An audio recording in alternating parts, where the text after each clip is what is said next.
खरंच मृत्युंजयला नशिबवानच म्हणायला हवं. त्याला तुमच्यासारखी इतकं जीवापाड प्रेम करणारी माणसं लाभली आहेत. खरं तर माझी सुटका होण्याऐवजी त्याची सुटका झाली असती तर बरं झालं असतं. I mean it. Sorry sir, पण आज पहिल्यांदाच जयदादाबद्दल एवढी ठोस माहिती मिळाल्यामुळे आम्ही सगळेच जरा गहिवरलो होतो.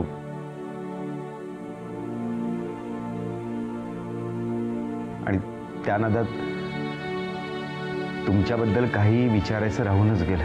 असं आवर्जून काही सांगण्यासारखं माझ्या बाबतीत काहीच नाहीये. पण घरी कोणीतरी असेलच ना? तसा माझा एकुलता एक मुलगा होता. मी बेपत्ता झाल्यावर तो कायमचा परदेशात निघून गेला, स्वतःच्या आईला इथं एकटं टाकून. आणि आम्ही दोघेही असे अचानक तिच्यापासून दुरावल्यावर ती पुढे जास्त दिवस जगू नाही शकली.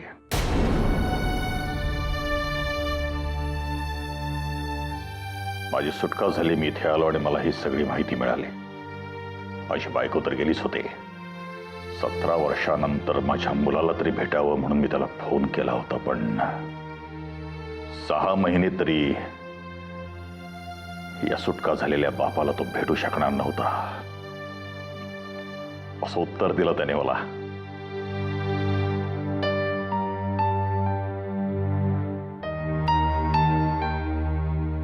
जाऊ दे, जो या देशाचा होऊ शकला नाही तो माझा काय होणार. Forget it. वेल, या शहरामध्ये माझी एक छोटीशी प्रॉपर्टी आहे. आता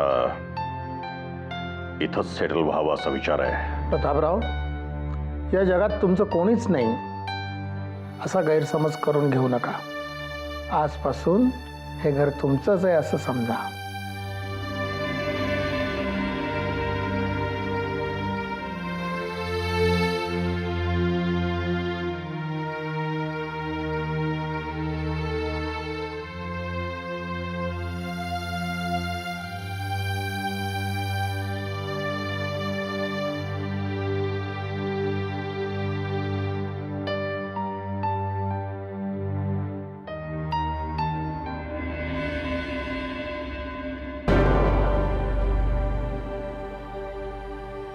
तुम्ही बसा ना, ताईसाहेब येते.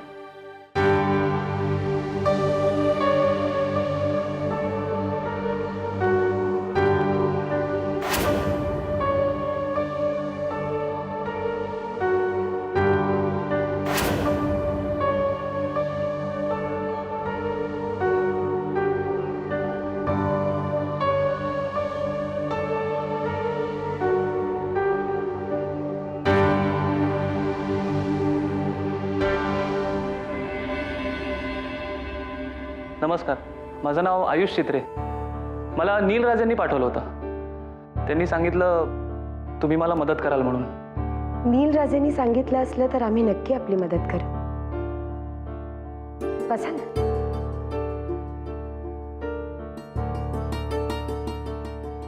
खरं तर मी बरीच वर्ष पेंटिंग्स करतोय, पण फारशी ओळख नसल्यामुळे आणि पुरेसा पैसा नसल्यामुळे कितीही इच्छा असली तरी मी अजून माझं नाव असं निर्माण नाही करू शकलो. तुम्ही जर मला मदत केलीत तर तुमचे खूप उपकार होतील. उपकाराची भाषा का बोलताय आपण? आयुष चित्रे. आयुष, खरं तर आम्ही सुद्धा समाजसेवा म्हणून आणि आम्हाला हाऊस आहे म्हणून ही आर्ट गॅलरी सुरू करतोय. आम्हाला सुद्धा सच्च्या कलाकाराची गरज आहे. पण एक गोष्ट सुरुवातीलाच आम्ही सांगू इच्छितो. या आर्ट गॅलरीतनं, या प्रदर्शनातनं जे काही उत्पन्न मिळेल त्यातनं एक नियोजित रक्कम कलाकाराला दिली जाईल आणि उरलेली रक्कम आम्ही समाजहितासाठी वापरणार आहोत. मला सध्या पैशांपेक्षाही ह्या क्षेत्रात स्वतःची ओळख निर्माण होणं जास्त गरजेचं आहे. तुम्ही माझी पेंटिंग्स बघा ना आणि मगच काय ते ठरवा.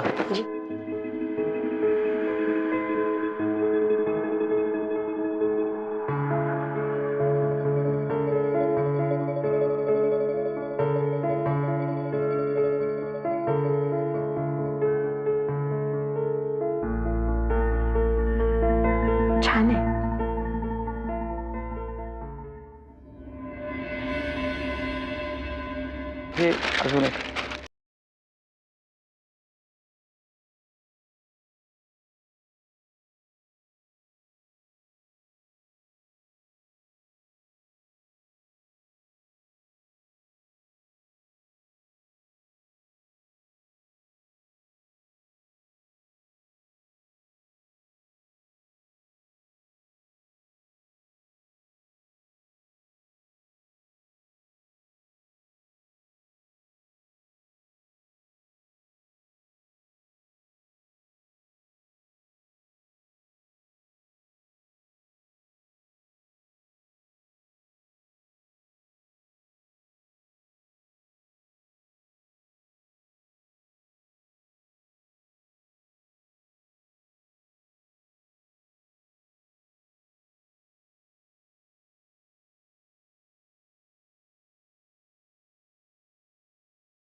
Major Prataprao Mahadik, sir. माझ्या मुलाचे मृत्युंजयचे जवळचे मित्र. मला काही गोष्टी इतरांसमोर तुमच्याशी बोलता आल्या नाहीत, पण मला आता विचारायच्या आहेत.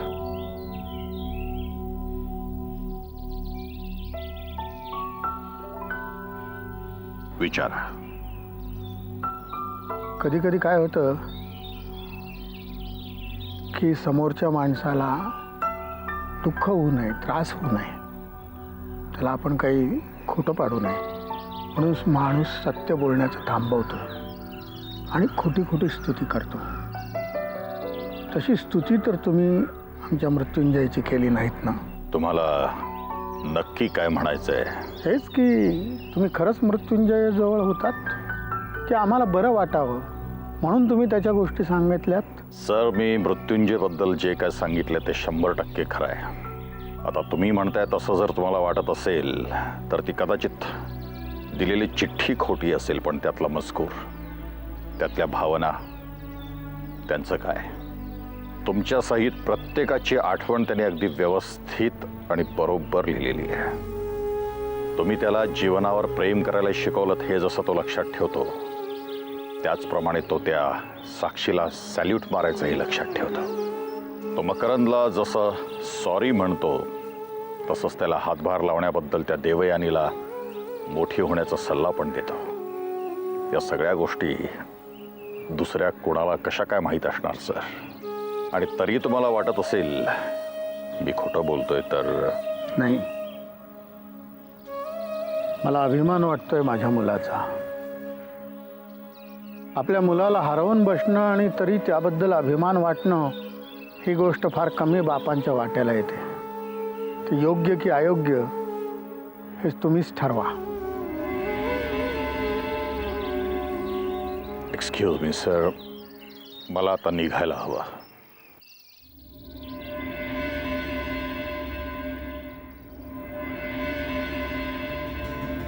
सर, तुम्ही जेवून गेला असता तर खरंच खूप बरं वाटलं असतं. आग्रह पाहुण्यांना करतात, घरच्यांना नाही. येतो.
देऊ काय गंमत असते नाही. तिकडे रणांगणावर कोणीतरी कोणासाठी तरी लढत असतं आणि इथेही त्याच्यासाठी कोणीतरी रडत असतं.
दादू, मी ठरवलंय काय ठरवलंयस बेटा? की मी पुन्हा शाळा जॉईन करणार.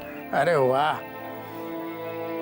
खूप चांगला निर्णय आहे. पण नुसती निर्णय घेऊन थांबू नकोस, लगेच कामाला सुरुवात कर. मी काय म्हणते दादू, तुम्ही पुन्हा का नाही शाळा जॉईन करत? म्हणजे दादू, शाळेला तुमची गरज आहे. माझी शाळेला जास्त गरज असली तरी त्यात अभ्यास करणाऱ्या मुलांच्या भवितव्याचा विचार करून मी गप्प बसलेलो आहे. दादू, असं का बोलताय तुम्ही? अगं, मी जर शाळेत प्रवेश केला तर राजेश शिर्केंबरोबर असलेला वाद पुन्हा उफाळून वर येईल. आणि तू त्यांची सून झाली आहेस म्हणून मी काही माघार नाही घेणार. त्याच ताकदीनं पुन्हा लढेन. आणि त्याचा परिणाम म्हणजे राजेश शिर्के मंडळी वर्ष पूर्ण व्हायच्या आतच शाळा बंद करून टाकतील. तेव्हा त्या शाळेत शिकणाऱ्या मुलांची काय अवस्था होईल याचीच मला चिंता आहे. पण देव, तू मात्र तुझा निर्णय बदलू नकोस. काहीही मदत लागली तर मला आवर्जून सांग. दादू, मला तुमच्या मदतीची नाही, आशीर्वादाची गरज आहे. अगं, माझे आशीर्वाद सदैव तुझ्या पाठीशी आहेत. तू प्रतीक्षा या नावानं माझ्याशी लग्न करून या घरात आल्यावर पुढच्या आयुष्यात माझीच प्रतीक्षा करायची वेळ येणार आहे असं मला खरंच वाटलं नव्हतं. आपलं मूल आपल्यापासून दूर असल्यावर एका बापाला काय दुःख होतं ते बाप म्हणून आज मीही समजू शकतो. इथून बाहेर पडल्यावर मला माझ्या मुलींसाठी तुमच्यासारखा चांगला बाबा होणं हीच माझी एकमेव इच्छा आहे. मकरंद, मला एका गोष्टीसाठी मात्र तुझा नक्कीच हेवा वाटतो की तू मुलगा म्हणून बाबांच्या जवळ आहेस आणि बाबा म्हणून श्रावूच्या जवळ आहेस. तुझ्याबद्दल बोलताना मला अपराधीपणाच्या भावनेमुळे खरं तर काय लिहावं काही सुचत नाहीये. पण एवढं लक्षात ठेव की आज तू माझ्यासाठी जेवढी तळमळते आहे तेवढीच तडफड माझीही तुझ्यासाठी इथे सुरू आहे. तुझा अनंत अपराधी नवरा मृत्युंजय. आज तुला सल्यूट मारण्याची इच्छा मी जरी पत्रातून पूर्ण करत असलो तरी लक्षात ठेव, तुला सल्यूट मारण्यासाठी मी लवकरच परत येणार आहे.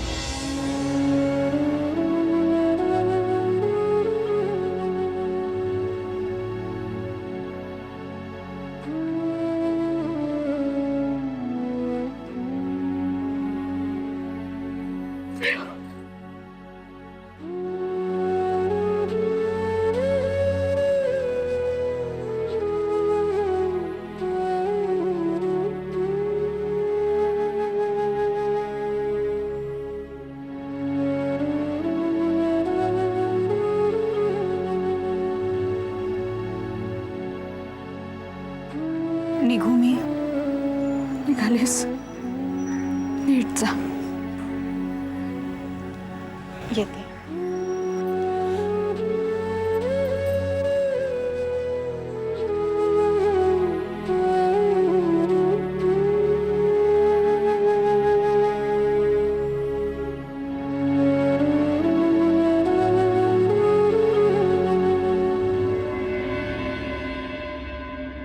सोहम,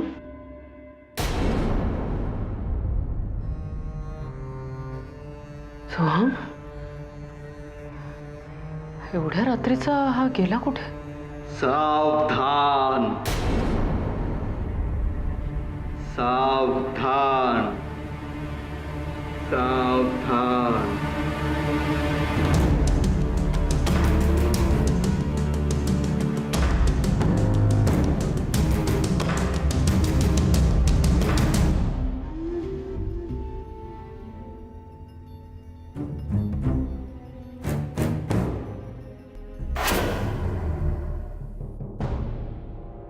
सावधान, सावधान, सावधान.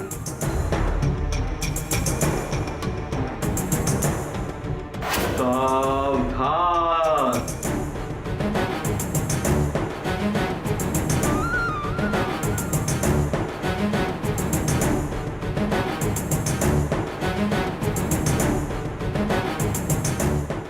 सोहम, सोहम, एवढ्या रात्रीचा इथे काय करतोस तू? सावधान. सोहम, मी काय विचारतेय?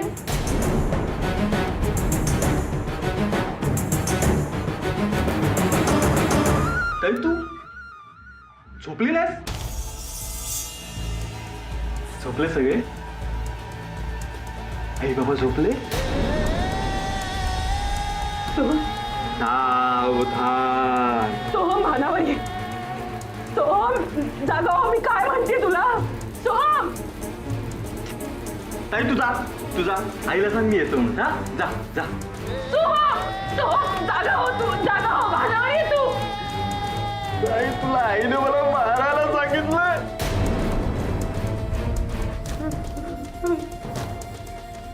सावधान.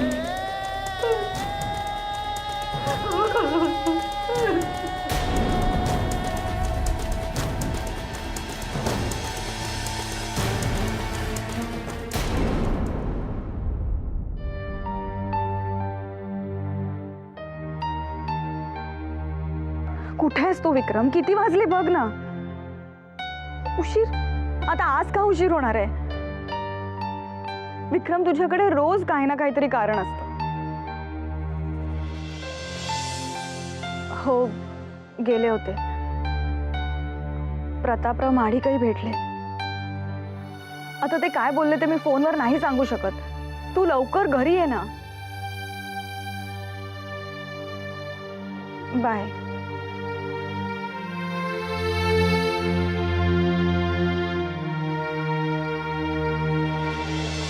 आण माझ्याकडे.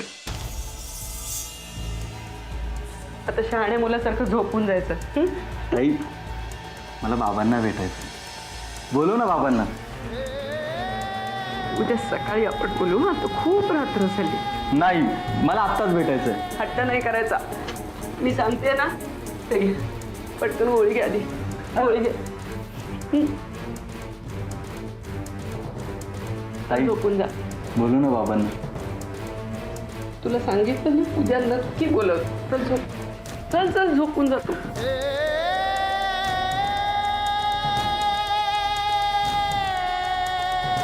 झोप शांत. हा,